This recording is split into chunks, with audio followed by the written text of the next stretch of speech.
আসসালামু আলাইকুম। কেমন আছেন সবাই? আলহামদুলিল্লাহ আমি অনেক ভালো আছি।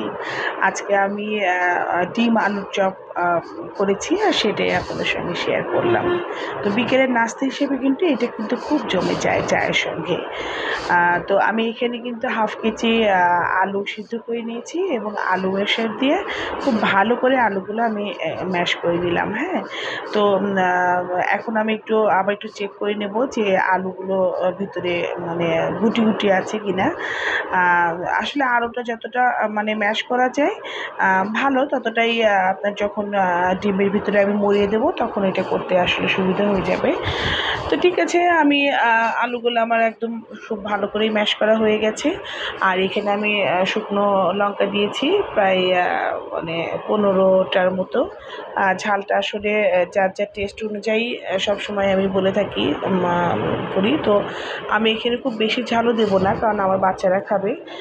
তো এখানে আমি এই পরিমাণের ঝালই নিয়েছি। আর এখানে আমি আরেকটা জিনিস দিয়ে দিলাম, যেটা মানে পেঁয়াজ ভেজে রেখেছিলাম।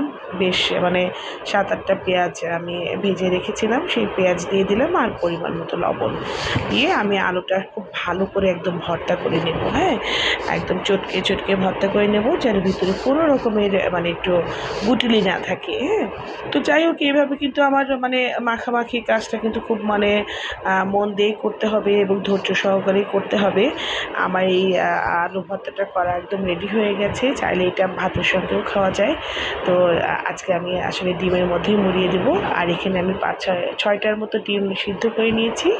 নিয়ে এই যে ডিমটা আমি কিন্তু ওই যে 4 টুকরো করে নিলাম, হ্যাঁ? তো এইভাবে সবগুলো ডিমই আমি কেটে নিয়েছি। আর এখন একটু সরিষার তেল দিয়ে আমি একটু 2 হাত টা খুব ভালো করে একটু হাতে একটু মানে ডলে নিলাম। আর আলুটাকে এই যে এইভাবে একটু গোল করে এর ভিতরে আমি মানে টুকরো করা ডিমটা দিয়ে মুড়িয়ে দিয়েছি। তো এইভাবে কিন্তু শেপটা কিন্তু একটু খুব ভালো করেই দিয়েছি। কোথাও মোটা আছে কিনা সেটাও ভালো করে চেক করলাম। আর এই যে সুবিধার জন্য আমি আরেকটা মানে দেখিয়ে দিলাম মানে কীভাবে মানে ডিমের টুকরোটা মুড়িয়ে নিলাম। তো এভাবে যাই হোক আমি সবগুলো আস্তে আস্তে করে নিলাম। নিয়ে এখন আমি এর ভিতরে মানে একটু মানে কোট করে নেব। তো এখানে আমি কর্নফ্লাওয়ার একটু গুলিয়ে নিয়েছি। কর্নফ্লাওয়ারের ভিতরে চুবিয়ে আমি ব্রেড ক্রামের ভিতরে কিন্তু একটু দিয়ে ভালো করে কোট করে নিচ্ছি, হ্যাঁ? আর এটা আসলে ফ্রিজে রেখেও খাওয়া যায়, বাচ্চাদের টিফিন দেওয়া যায়।